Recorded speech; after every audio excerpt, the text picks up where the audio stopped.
में ब्लड को रिजर्व रखता है। जब हमें जरूरत पड़ती है, जब हमारा खून बहुत ज्यादा लॉस हो जाता है, तो तुरंत ही इसे नसों में बहाकर ये हमारे शरीर में खून की पूर्ति करता है। किसी भी तरीके का इन्फेक्शन हो, उससे लड़ने के लिए जो हमारे शरीर में टी सेल या बी सेल की आवश्यकता होती है, उसे एक्टिवेट करने का काम और उन्हें स्टोर करके रखने का काम भी ये स्पेशल अंग ही करता है, जिसका नाम है स्प्लीन, जिसे हिंदी में प्लीहा कहते हैं। बिना समय गवाए आज मैं आपको बताने वाला हूँ कि ये प्लीहा यानी स्प्लीन काम कैसे करता है, ये बना कैसे होता है और ये हमारे शरीर में क्या इम्पोर्टेंस रखता है। देखिए, स्प्लीन एक बीन शेप्ड ऑर्गन है जो हमारे डायाफ्राम के नीचे बिल्कुल बाई ओर पसलियों के अंदर रहता है। ये स्टमक के पीछे की ओर रहता है और ये लंबाई में 5 इंच, चौड़ाई में 4 इंच और 1 इंच थिक होता है। स्प्लीन गाढ़े पर्पल रंग का होता है। वजन की बात करें तो ये 150 ग्राम तक का होता है। देखिए, स्प्लीन के अंदर 2 ब्लड वेसल्स आई होती हैं। एक होता है स्प्लेनिक आर्टरी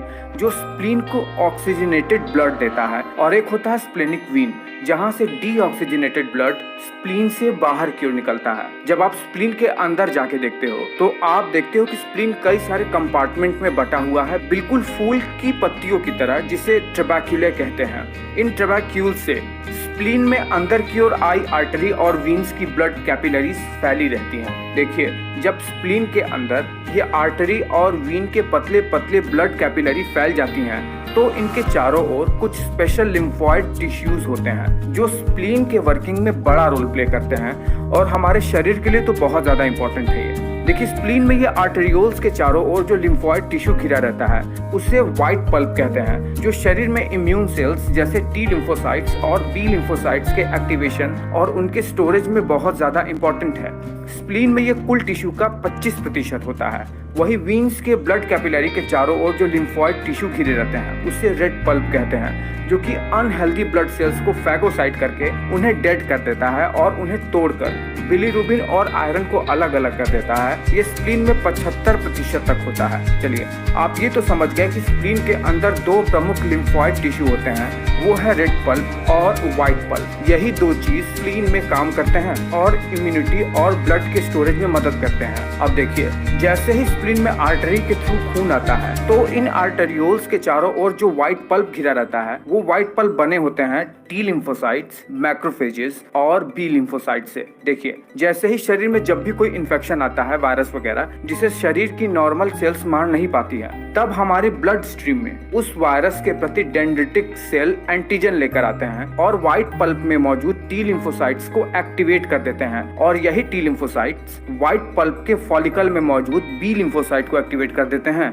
और यही बी लिम्फोसाइट ब्लड के प्लाज्मा में जाकर वायरस के प्रति एंटीबॉडी बना लेता है जो शरीर में उस वायरस को खत्म कर देता है। साथ ही साथ उस वायरस के प्रति अडेप्टिव इम्यूनिटी को मेमोराइज भी कर लेता है कि भविष्य में जब भी वो वायरस हमारे शरीर में आए तो वो बी लिम्फोसाइट उस वायरस को मार दे। अब देखिए, स्प्लीन के अंदर जो वीन्स आती हैं उनके चारों ओर रेड पल्प घिरे रहते हैं। ये रेड पल्प किससे बने होते हैं? ये रेड पल्प मेनली मैक्रोफेजेस से बने रहते हैं। देखिए, जहाँ पर आर्टरीज और वीन्स आपस में जुड़कर ब्लड सर्कुलेशन करते हैं, वहां से जब आप इन छोटी छोटी वीन्स की कैपिलरीज को देखोगे तो आप पाओगे कि इनके बीच कुछ स्लिट्स बने रहते हैं, जहां से इस स्लिट्स के अंदर से रेड ब्लड सेल्स पास होकर वीन्स में चली जाती हैं। देखिए, जब कोई रेड ब्लड सेल्स अपना पूरा जीवन जी लेता है 120 दिन, तो वो डैमेज होना शुरू हो जाता है। जब ये damaged red blood cells Venus sinus slit से होकर गुजरना चाहती है तो चूंकि वो डैमेज हो चुकी है, इसलिए वो उस स्लिट के अंदर से वीन में पहुंच नहीं पाती है।